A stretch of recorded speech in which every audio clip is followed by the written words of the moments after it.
à un carrefour décisif. C'est donc avec le poids de cette histoire et l'espoir d'un avenir meilleur que je m'adresse à vous, en appelant à la solidarité agissante de la communauté internationale. Permettez-moi tout d'abord d'adresser mes chaleureuses félicitations à vous, Son Excellence Philémon Yang, ancien Premier ministre du Cameroun, pour votre élection en tant que président de cette 79e session de l'Assemblée générale. Haïti se tient fermement à vos côtés et vous assure de tout son soutien tout au long de votre mandat afin de faire de cette session un succès pour l'ensemble de la communauté internationale. Qu'il me soit permis aussi de saluer l'excellente qualité du travail accompli au cours de la 78e session par votre prédécesseur, Son Excellence, M. Denis Francis de Trinité et Tobago, qui a su conduire les travaux avec dextérité, sagesse et leadership. Je saisis également cette occasion pour exprimer au nom du peuple haïtien toute notre gratitude à vous, Monsieur le Secrétaire général Antonio Guterres, pour votre visite en Haïti, votre présence sur notre sol et votre soutien indéfectible à notre démarche auprès du Conseil de sécurité, notamment pour renforcer la police nationale d'Haïti. Vos récentes interventions en faveur d'Haïti ont été vivement appréciées et resteront gravées dans nos mémoires. Je tiens à exprimer ma plus profonde gratitude à la communauté internationale pour le soutien apporté à mon pays en ces temps de crise. Cette solidarité, qu'elle se manifeste à travers des initiatives de sécurité, d'aide humanitaire ou de soutien au développement, est grandement appréciée. Par cette coopération continue et mieux adaptée, Haïti se remettra plus forte, plus résiliente et engagera confiante sa marche assurée vers le développement et le progrès. Je salue ici tous les compatriotes haïtiens à travers le monde qui, tout en restant attachés à leur pays natal, sont obligés de chercher d'autres cieux plus cléments pour gagner leur vie. Tout le monde reconnaît qu'ils sont de rudes travailleurs.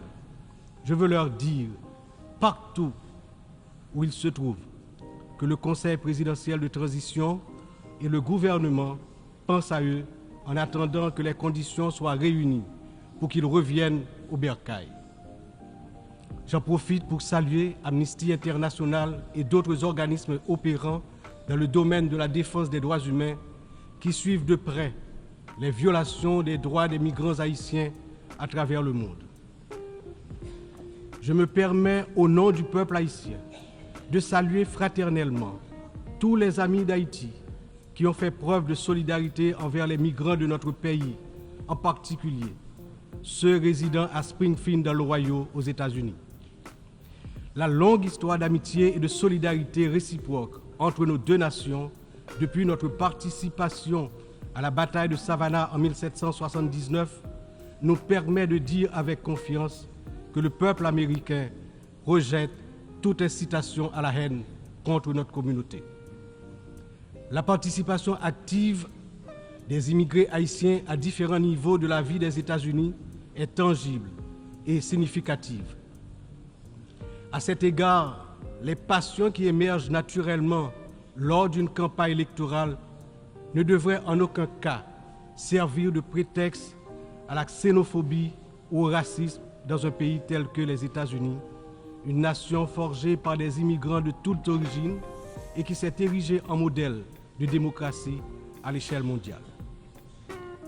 Monsieur le Président, Excellences, Mesdames et Messieurs, le thème de cette 79e Assemblée générale, ne laisser personne de côté, agir ensemble pour la paix, le développement durable et la dignité humaine des générations présentes et futures, résonne profondément avec les défis majeurs auxquels le monde est confronté aujourd'hui.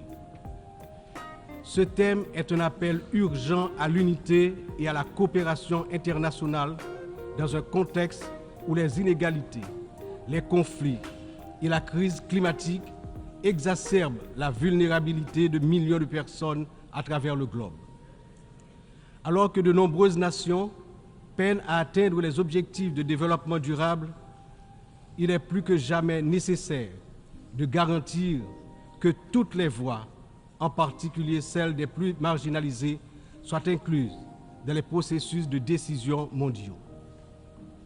Cette thématique revêt également une importance capitale dans le contexte de la crise actuelle en Haïti. Il incarne l'essence même de notre lutte pour restaurer la paix et la stabilité, tout en assurant que chaque citoyen haïtien, chaque citoyenne puisse jouir de ses droits fondamentaux. Agir ensemble, comme le souligne le thème, est essentiel pour Haïti, car notre redressement ne peut se faire pleinement sans cette solidarité internationale. Monsieur le Président, Excellences, Mesdames et Messieurs, aujourd'hui notre monde est confronté à des défis d'une ampleur sans précédent, des défis qui préoccupent profondément l'ensemble de la communauté internationale. Les Nations Unies, dans leur mission historique de promouvoir la paix, la sécurité et le développement durable, se retrouvent en première ligne face à des crises qui menacent non seulement des nations isolées, mais l'ensemble de l'humanité. Le changement climatique est sans doute l'un des plus grands périls de notre époque. D'après les données récentes du groupe d'experts intergouvernemental sur l'évolution du climat, la température mondiale a déjà augmenté d'environ 1,1 degré centigrade depuis l'ère pré-industrielle. Cette élévation a provoqué une intensification des phénomènes climatiques extrêmes tels que les ouragans, les sécheresses, les inondations, des catastrophes qui affectent particulièrement les nations les plus vulnérables comme Haïti. En 2023, le Programme des Nations Unies pour le développement a estimé que plus de 100 millions de personnes supplémentaires risquent de basculer dans la pauvreté d'ici à 2030 en raison des effets du changement climatique. Pour Haïti, qui fait partie des pays les moins émetteurs de gaz à effet de serre, mais qui en subit les impacts les plus dévastateurs, cette crise mondiale exacerbe nos difficultés à garantir la sécurité alimentaire, l'accès à l'eau potable et la stabilité économique. Les conflits armés continuent également de semer la destruction et de ravager des vies humaines. Selon le Haut Commissariat des Nations Unies pour les réfugiés, le nombre de personnes déplacées de force a atteint 110 millions en 2023, un chiffre qui n'a jamais été aussi élevé dans l'histoire de l'humanité. Que ce soit en Syrie, en Ukraine ou dans la région du Sahel, ces conflits prolongés exacerbent la pauvreté, détruisent des infrastructures vitales et entraînent des flux massifs de réfugiés. Le monde ne peut rester inactif alors que des millions d'hommes, de femmes et d'enfants fuient les violences en quête de sécurité et de dignité. L'engagement de la communauté internationale est plus que jamais nécessaire pour trouver des solutions diplomatiques et promouvoir des initiatives de consolidation de la paix. Un autre défi majeur concerne les inégalités économiques qui continuent de se creuser. Selon le rapport sur le développement humain 2023 du PNUD, près de 1,2 milliard de personnes vivent encore dans la pauvreté multidimensionnelle, c'est-à-dire qu'elles manquent d'accès à des services essentiels tels que la santé, l'éducation et des conditions de vie décentes. La pandémie de Covid-19 a amplifié ces inégalités, poussant des millions de personnes supplémentaires dans la pauvreté. Pour des nations comme Haïti, l'impact a été dévastateur. Avec un taux de pauvreté des plus élevés, le pays fait face à des défis structurels profonds. Mais ces inégalités ne sont pas seulement un problème haïtien, elles sont un problème mondial qui requiert des réformes économiques globales. En outre, les défis liés à l'insécurité alimentaire se sont intensifiés ces dernières années. Selon l'Organisation des Nations Unies pour l'alimentation et l'agriculture, plus de 735 millions de personnes dans le monde ont souffert de la faim en 2022, une augmentation alarmante qui reflète les perturbations causées par les conflits, les crises économiques et le changement climatique. Haïti, malheureusement, ne fait pas exception. Le Programme alimentaire mondial a récemment souligné que près de la moitié de la population haïtienne est en situation d'insécurité alimentaire aiguë. Cette situation n'est pas seulement une urgence humanitaire, mais une menace pour la stabilité de notre nation. Nous devons travailler ensemble pour renforcer les systèmes agricoles, garantir un accès équitable aux ressources alimentaires et lutter contre la faim de manière concertée et durable. Enfin, les progrès technologiques apportent de nouvelles opportunités, mais également de nouvelles menaces. L'accélération du développement de l'intelligence artificielle, la prolifération des cyberattaques, la désinformation mettent en danger la stabilité des démocraties à travers le monde. Le rapport de l'Union internationale des télécommunications montre que la fracture numérique reste un défi majeur avec près de 2,7 milliards de personnes n'ayant toujours pas accès à Internet en 2023. Haïti étant l'un des pays les moins connectés, doit impérativement bénéficier de soutien pour combler cette fracture numérique et participer pleinement à l'économie mondiale du XXIe siècle. Cette année, Haïti réaffirme son engagement en faveur de la préservation de notre patrimoine commun, les océans. C'est pourquoi j'annonce aujourd'hui avec fierté que Haïti signera l'accord sur la biodiversité marine au-delà des juridictions nationales, adopté le 19 juin 2023 et ouvert à la signature depuis le 20 septembre 2023. Cet accord est un outil crucial pour garantir la protection de la biodiversité marine, promouvoir une exploitation durable des ressources marines et renforcer la résilience des États insulaires comme le nôtre face aux défis du changement climatique.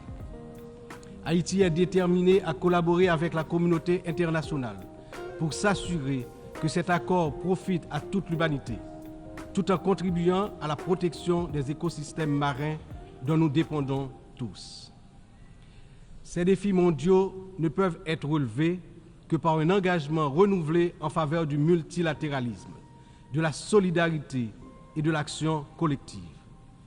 Haïti, malgré ses difficultés, se tient prête à collaborer avec la communauté internationale pour surmonter ces crises et bâtir un avenir où la paix, la justice et la dignité humaine triomphent. Mais nous ne pouvons y arriver seuls. C'est ensemble que nous devons agir pour garantir que personne ne soit laissé de côté. Excellences, Mesdames, Messieurs, en proclamant l'indépendance d'Haïti le 1er janvier 1804, le général Jean-Jacques Dessalines, père fondateur de notre patrie, a donné aux droits de l'homme leur caractère universel. En d'autres termes, avec le triomphe de la révolution haïtienne de 1804, ayant lancé le processus de démantèlement de l'ordre colonial et esclavagiste, les droits de l'homme ont cessé d'être uniquement les droits de l'homme blanc pour devenir les droits de tous les hommes, de toutes les femmes, c'est-à-dire les droits de l'humanité tout entière. À ce titre, en tant que représentant de la République d'Haïti, porte-parole officiel du peuple haïtien, je me vois dans l'obligation d'attirer l'attention des dirigeants des grandes puissances sur le danger de guerre nucléaire menaçant l'existence des peuples sur tous les continents. Dans cette optique, au nom de la République d'Haïti, je lance un vibrant appel aux chefs d'État de tous les pays membres des Nations Unies pour leur demander d'éviter à l'humanité le péril de la fin de la civilisation sur Terre.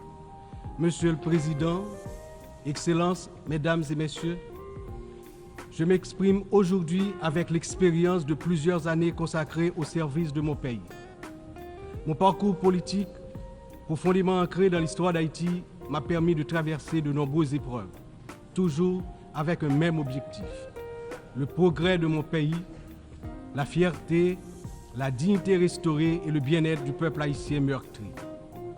Ayant présidé le Sénat de la République de 1995 à 2000, puis ayant été témoin de moments critiques de notre histoire politique, j'ai vu de près les défis auxquels notre nation a été confrontée.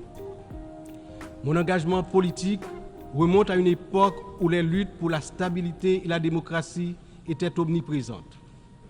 Aujourd'hui, en tant que président du Conseil présidentiel de transition, je me retrouve à nouveau à un moment charnière de l'histoire d'Haïti. Mon parcours m'a enseigné que la résilience et la volonté collective sont les seules voies pour garantir un avenir stable et prospère. C'est avec cette vision, ce dévouement et la force que confère cette riche expérience politique que je m'engage à conduire la transition, déterminé à mener Haïti vers la paix, la sécurité et la démocratie participative, par la tenue de la conférence nationale, le renouvellement du personnel politique à travers des élections libres, crédibles, transparentes. Le peuple haïtien, malgré ces épreuves auxquelles il est confronté, refuse de se laisser submerger par le désespoir. Des défis d'une ampleur sans précédent, une violence dévastatrice, une instabilité politique persistante, une précarité quasi générale et une pauvreté dégradante se posent à son intelligence et à ses capacités d'action. Au milieu de cette tempête, il a compris qu'il lui fallait prendre une décision courageuse, celle de se mettre ensemble, de s'unir malgré les différences profondes pour pouvoir se relever et se mettre en marche, en toute confiance, vers la sortie de la crise multidimensionnelle qui l'afflige depuis déjà trop longtemps. La création du Conseil présidentiel de transition est une matérialisation de cette décision, un exemple tangible de cette volonté de se réconcilier avec soi-même. Ce Conseil qui rassemble organisations de la société civile et toutes les tendances politiques du pays est le fruit de longues négociations. Il incarne la pluralité de la société haïtienne. Sa feuille de route est claire: restaurer la sécurité publique, organiser des élections libres, transparentes à la fin de l'année 2025, rétablir la confiance dans les institutions de l'État.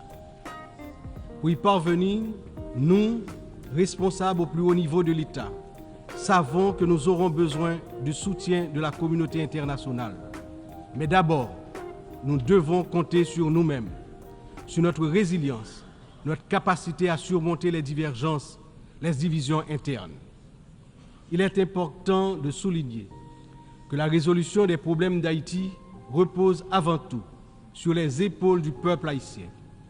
Il est de notre devoir, en tant que nation souveraine, de prendre en main notre destin, de surmonter les divisions et de construire ensemble un avenir de paix et de prospérité. Cependant, cette responsabilité n'incombe pas seulement à nous. La communauté internationale, les Nations Unies, les puissances étrangères qui ont souvent joué un rôle décisif dans l'histoire d'Haïti ont également une part essentielle dans ce processus de restauration de la paix, de redressement économique, de renouvellement institutionnel et d'établissement d'un État de droit. En ce sens, l'échec d'Haïti à se relever n'est pas seulement celui d'une nation.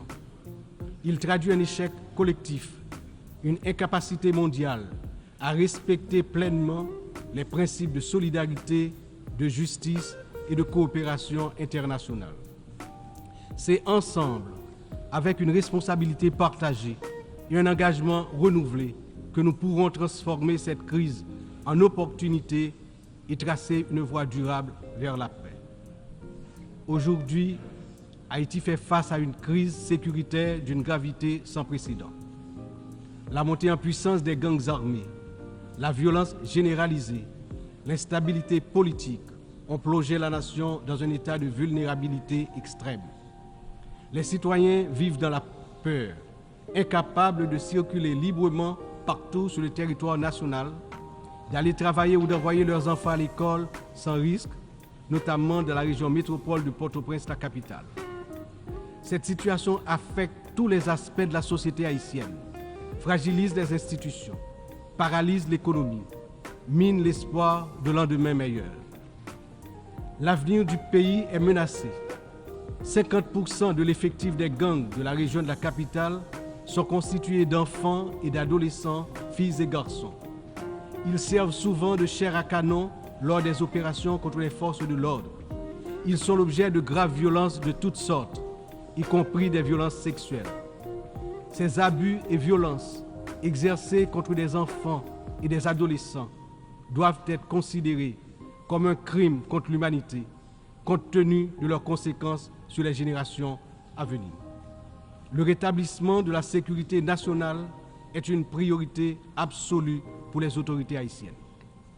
Elles sont pleinement engagées à mettre fin à cette spirale de violence et à restaurer l'ordre afin de garantir à chaque citoyen, à chaque citoyenne, le droit fondamental à la sécurité. Elles sont conscientes que la paix et la stabilité sont les fondements indispensables pour permettre à Haïti de se redresser, de rétablir la confiance dans ses institutions, d'assurer le développement socio-économique du peuple. Dans cette optique, la décision du Conseil de sécurité d'autoriser le déploiement de la mission multinationale d'appui à la sécurité à travers la résolution 2699 a été une réponse directe aux appels du peuple haïtien. Cette mission, bien que n'étant pas une force onusienne classique, incarne l'engagement de la communauté internationale à soutenir Haïti dans sa lutte contre l'insécurité. J'exprime au nom du peuple haïtien ma profonde gratitude aux États contributeurs, notamment au Kenya, pour avoir accepté d'assumer le leadership de la mission, ainsi qu'à tous les pays qui ont apporté leur soutien. Les forces de sécurité nationale, avec l'appui de la mission, ont déjà montré des résultats tangibles sur le terrain permettant à la population de retrouver progressivement une certaine normalité. Beaucoup, néanmoins, reste encore à faire. Haïti a accueilli plusieurs missions des Nations Unies au cours des 3 dernières décennies, notamment la MINUSTA. Si certaines de ces missions ont contribué à stabiliser temporairement le pays, elles ont également laissé un héritage lourd de conséquences. Des allégations de violations graves des droits humains, y compris des abus sexuels, ont ébranlé la confiance du peuple haïtien. L'absence de poursuites et de réparation pour les victimes a renforcé un sentiment d'impunité, minant ainsi les efforts de reconstruction. Il n'est cependant jamais trop tard pour bien agir et pour tirer des leçons du passé.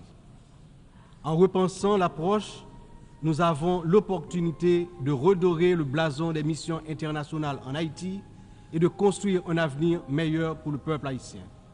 C'est dans cet esprit que nous souhaitons voir amorcer une réflexion sur la transformation de la mission de soutien à la sécurité en une mission d'opération de maintien de la paix sous mandat de l'Organisation des Nations Unies.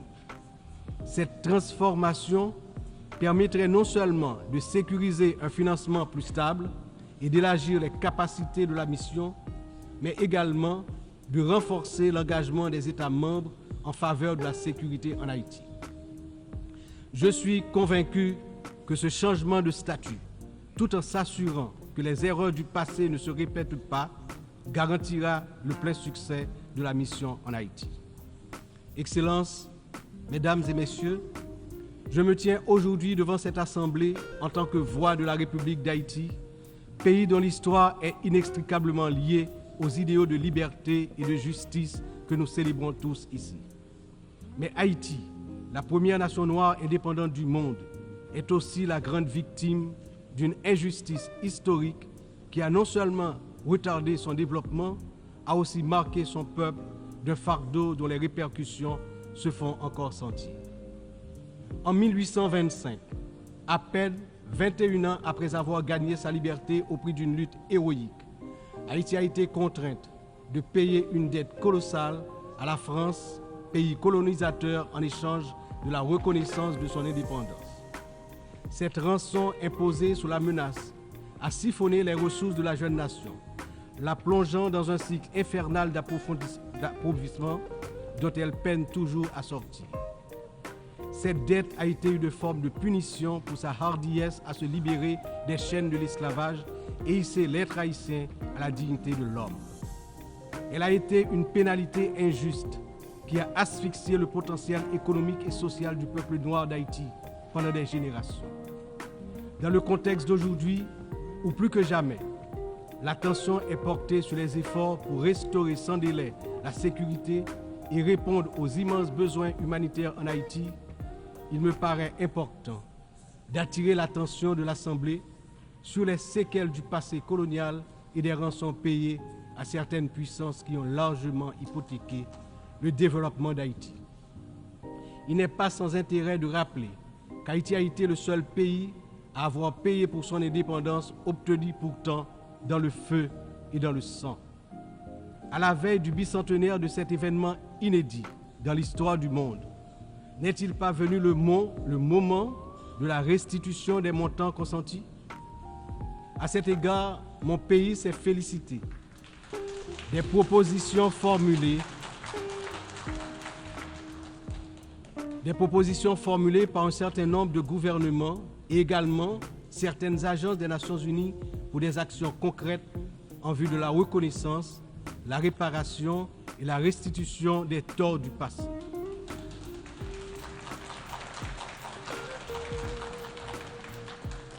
Haïti a confiance sans réserve dans l'Organisation des Nations Unies, dont les piliers sont la lutte pour l'égalité entre les peuples et le maintien de la paix entre les nations, pour jouer son rôle notamment dans la mise en place des mécanismes appropriés pour faciliter le dialogue entre les pays victimes de la colonisation et les anciennes puissances coloniales.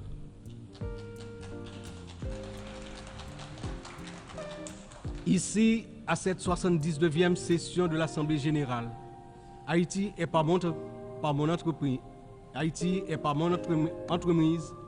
non pas simplement pour revendiquer une réparation, mais pour poser une question de principe, celle de la justice immanente. Ma démarche est résolument engagée, structurée et bien documentée.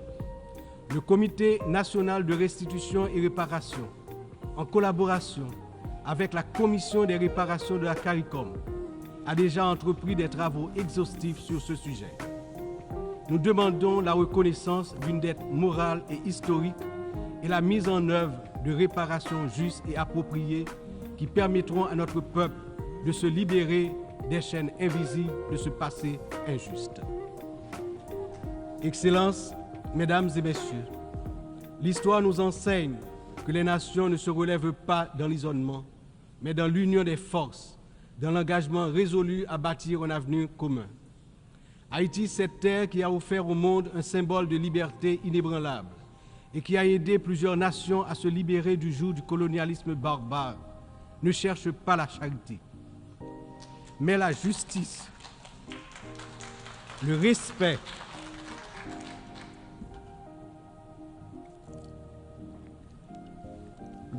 de sa dignité et de son droit à une existence digne et prospère. Les défis auxquels nous sommes confrontés aujourd'hui sont certes immenses, mais ils ne sont pas insurmontables. Il exige de nous tous une vision partagée, un sens profond de notre humanité commune et la détermination à transformer les crises en occasion de renouveau.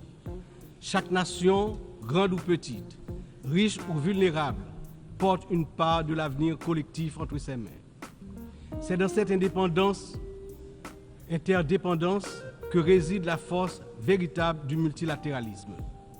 Que ce débat général soit le moment où nous réaffirmons notre engagement indéfectible envers la paix, la dignité humaine et le développement durable, car ce que nous faisons aujourd'hui résonnera dans les siècles à venir. L'histoire jugera la manière dont nous aurons su répondre aux défis de notre temps. Ensemble, dans un esprit de solidarité et de coopération, nous pouvons et nous devons construire un avenir où aucun peuple, aucune nation ne sera laissé pour compte. Vive Haïti, vive la coopération internationale. Demain, un autre pays, demain, un autre monde.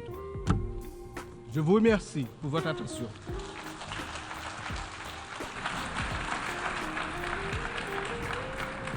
Je remercie au nom de l'Assemblée le président du Conseil présidentiel de la transición de la République de Haïti. Seguidamente, la Asamblea escuchará un discurso del excelentísimo señor Abdel Fattah al-Burhan Abdelrahman al-Burhan, presidente del Consejo Soberano de Transición de la República del Sudán. Pido a protocolo que acompañe